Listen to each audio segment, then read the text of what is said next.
This is a cat window box platform which I designed and built for a friend of mine, and in fact I designed it as I went along.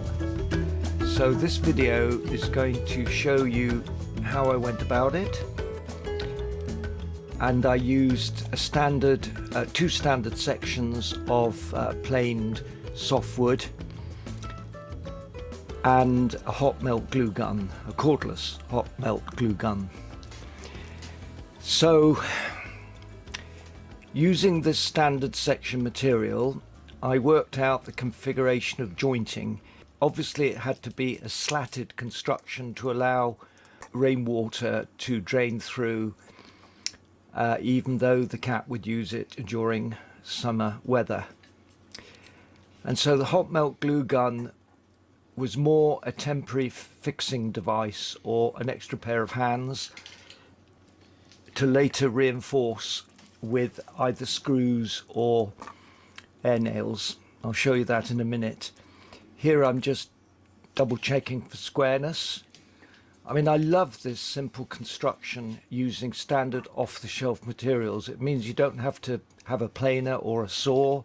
In fact, the only saw we need is a chop saw. And again, I'm using the Ryobi 1 Plus system, using the same 18-volt battery. And another thing is that I'm not really using a tape measure. I'm just copying data. The only tool I'm really using is that square.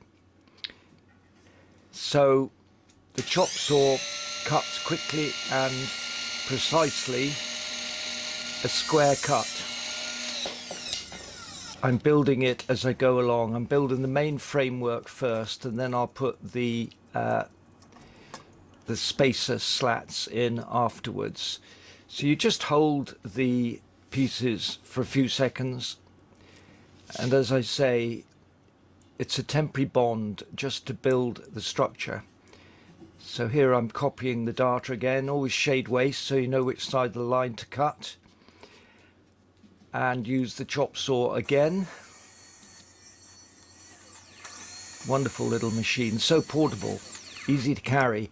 Now this one I've cut slightly oversized by mistake, so it's dead easy to use a tenon saw to trim it, and then just glue the piece in place. Really simple construction.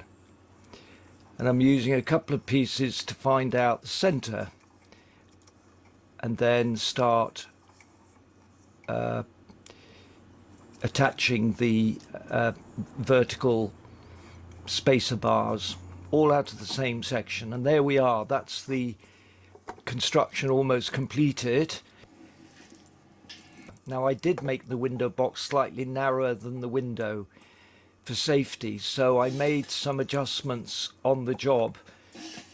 Here we are using the air gun and dovetail pinning. Whoops, one came out the side there. That can be easily pulled out with pliers.